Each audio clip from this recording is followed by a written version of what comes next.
नमस्कार, आप देख रहे हैं जनता पोल और इस वक्त की सबसे बड़ी खबर आपके सामने पेश कर रहे हैं। उपचुनाव जो हुए थे 4 लोकसभा सीटें और 10 विधानसभा सीटों पर फिलहाल के रुझानों के हिसाब से बेहद बड़ा और बेहद करारा झटका भारतीय जनता पार्टी को लगता हुआ साफ तौर पर स्पष्ट रूप से दिख रहा है।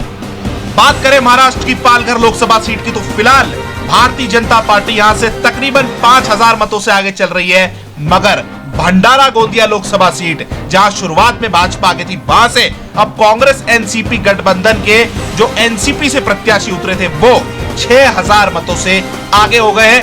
कैराना लोकसभा सीट जो सबसे बड़ा सियासी घमासान उत्तर प्रदेश में मचा हुआ था, महागठबंधन राष्ट्रीय लोकदल सपा बसपा और कांग्रेस ने राष्ट्रीय लोकदल से संयुक्त प्रत्याशी उतारा था। तबस्सुम बेगम राष्ट्रीय लोकदल की प्रत्याशी है। 78,890 मतों की बेहद बड़ी और विशालकाय बढ़त के साथ राष्ट्रीय लोकदल आगे चल रही है। भारतीय जनता पार्टी को फूलपुर और गोरखपुर के बाद कैराना में भी बेहद करारी पटकनी महागठबंधन ने दी है। साफ तौर पर स्पष्ट जनादेश महागठबंधन के पक्ष में कैराना की जनता ने दिया है।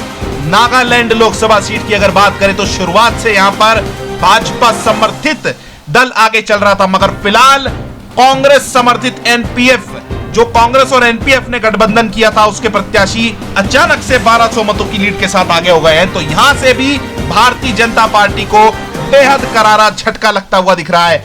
यानी फिलहाल के रुझानों के हिसाब से अगर 4 लोकसभा सीटों की बात करें तो भाजपा मात्र 1 पालघर में आगे चल रही है, बाकी तीनों सीटों पर विपक्षी दल आगे चल रहे हैं, जिसमें से भंडारा गोंदिया में कांग्रेस एनसीपी आगे चल रही है। कैराना में महागठबंधन जिसमें राष्ट्रीय लोकदल सपा बसपा और कांग्रेस शामिल है वो आगे चल रहा है।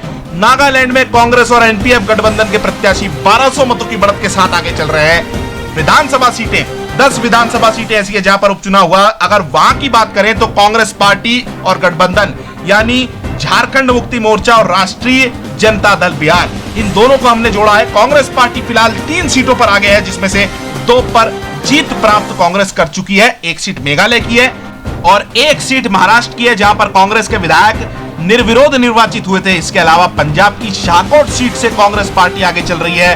राष्ट्रीय जनता दल बिहार की एक विधानसभा सीट से आगे चल रहा है और झारखंड मुक्ति मोर्चा के प्रत्याशी झारखंड में जिस 1 सीट पर उपचुनाव हुआ था वहां से आगे है। भारतीय जनता पार्टी मात्र 1 सीट पर यानी उत्तराखंड की थराली विधानसभा सीट से फिलहाल भाजपा आगे चल रही है। शिवसेना 0 विधानसभा सीटों की बात करें तो शिवसेना 0 है और सपा बसपा रालोद गठबंधन यानी जो महागठबंधन हुआ था उसके प्रत्याशी नूरपुर विधानसभा सीट से तकरीबन 13,000 मतों की बड़ी और निर्णायक बढ़त के साथ आगे चल रहे हैं। जो अन्य के खाते में 3 सीटें जाती हुई दिख रही है, उसमें कम्युनिस्ट पार्टी मार्क्सिस्ट केरल से आगे चल रही है, तृणमूल कांग्रेस पश्चिम बंगाल से आगे चल रही है और एक अन्य सीट पर अन्य यानी दूसरा कोई दल आगे चल रहा है। कुल अगर हम बात करें तो 4 लोकसभा और 10 विधानसभा सीटों के जो परिणाम आए हैं उनमें स्पष्ट रूप से भारतीय जनता पार्टी के लिए पैरों तले धरती खसकने वाले परिणाम ये माने जा रहे हैं। उत्तर प्रदेश में महागठबंधन के आगे तीसरी सीट ऐसी है जहां पर भाजपा हारी है। फूलपुर और गोरखपुर मुख्यमंत्री और उप मुख्यमंत्री की सीटें हैं जहां पर भाजपा ने बेहद करारी पटकनी खाई थी। इसके बाद कैराना सीट पर महागठबंधन ने भाजपा को बेहद ज्यादा पछाड़ दिया। 78,890 बेहद बड़ी बढ़त के साथ राष्ट्रीय लोकदल की प्रत्याशी तबस्सुम बेगम इस वक्त बढ़त बनाए हुए। कांग्रेस एनसीपी गठबंधन के प्रत्याशी भंडारा गोंदिया सीट से 6000 मतों से आगे चल रहे हैं। पालघर से इस वक्त भाजपा 5000 मतों की बढ़त से आगे है और नागालैंड में कांग्रेस एनपीएफ गठबंधन 1200 मतों से आगे है।